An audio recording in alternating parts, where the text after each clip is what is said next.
Life with my Madhusudana চ্যানেলে নতুন পর্বে আপনাদের সকলকেই স্বাগত জানাচ্ছি। বন্ধুরা কেমন আছেন?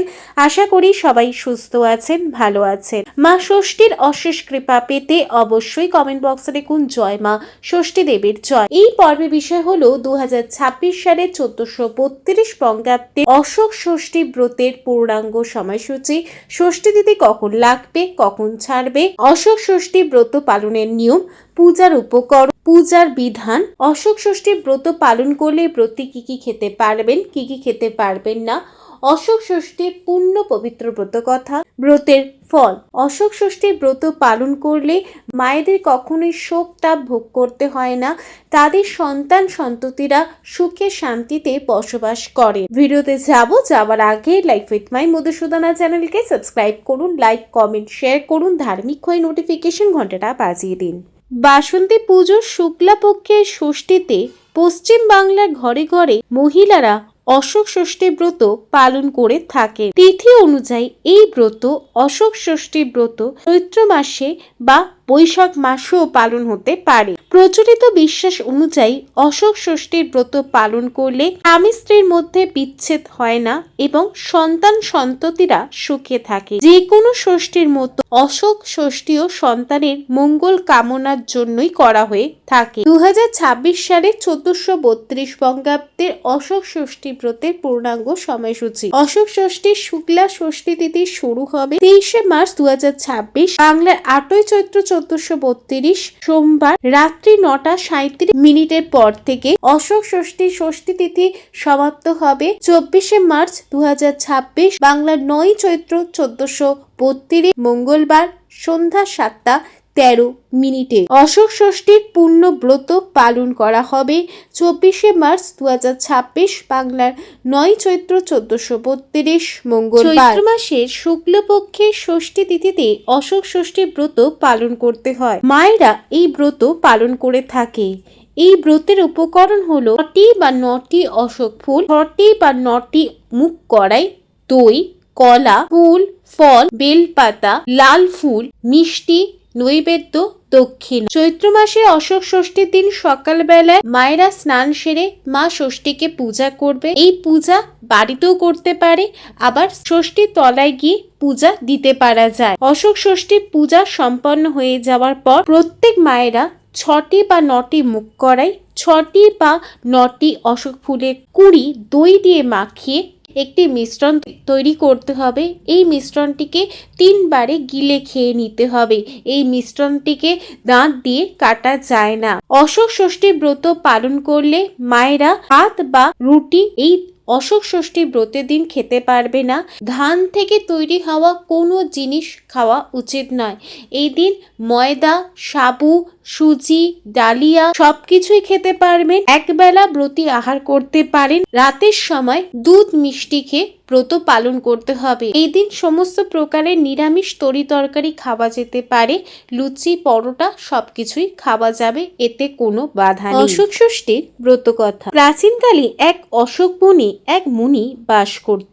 একদিন সকালবেলায় তিনি দেখলেন অশোক গাছের নিচে এক ফুটফুটে মেয়ে হাত পা ছুঁড়ে কাঁদছে। মুনি মেয়েটিকে তার কুটিরে নিয়ে এলেন। পরে ধ্যান করে জানতে পারলেন একটি হরিণী মেয়েটিকে প্রসব করেছে। অশোক গাছের নিচে মেয়েটিকে কুড়িয়ে পেয়েছিলেন বলে তিনি মেয়েটির নাম রাখলেন অশোকা। মেয়েটি বড় হয়ে অপূর্ব সুন্দরী দেখতে হলো। তখন মুনি ভাবলেন মেয়েটিকে বেশি দিন একা কুটিরে রাখা যাবে না। হাতের কাছে ভালো পাত্র পেলেই তার সঙ্গে মেয়ের বিয়ে দেবেন। কিন্তু অনেক দিন হয়ে গেলেও ভালো পাত্র না পেয়ে একদিন বিরক্ত মুনি শপথ করলেন পরের দিন সকালে ঘুম থেকে উঠে যার মুখ আগে দেখবেন তার সাথেই তিনি মেয়েটির বিয়ে দেবেন। সকালে উঠে মুনি দেখলেন এক রাজপুত্র তার কুটিরের সামনে দাঁড়িয়ে আছে। মুনি তার পরিচয় জানতে চাইলে রাজপুত্র বললেন, আমি রাজপুত্র মৃগয়া শিকারে এসেছিলাম। ঝড় বৃষ্টিতে পথ হারিয়ে আপনার কুটিরে আশ্রয় নিতে এসেছি। তার পরিচয় জেনে মুনি ভারী খুশি হলেন এবং বললেন, আমার একটি বিবাহযোগ্য অপূর্ব সুন্দরী কন্যা আছে, তোমাকে তাকে বিয়ে করতে হবে। এই বলে মুনি তার মেয়েকে রাজপুত্রের সামনে নিয়ে আসলে রাজপুত্র তার রূপে মুগ্ধ হয়ে তাকে বিবাহ করলেন। 4 হাত এক করতে পেরে মুনি নিশ্চিন্ত হলেন। অশোকা শ্বশুরবাড়ির যাওয়ার সময় মুনি তার আঁচলে অশোক ফুল আর অশোক ফুলের বীজ বেঁধে দিয়ে বললেন, চৈত্র মাসের অশোক ষষ্ঠীর দিন অশোক ফুলগুলো শুকিয়ে গিলে খাবে, আর এখান থেকে যাবার সময় রাজবাড়ি পর্যন্ত পথের দুধারে অশোকের বীজগুলো ছড়াতে ছড়াতে যাবে। যদি কোনোদিন বিপদে পড়ো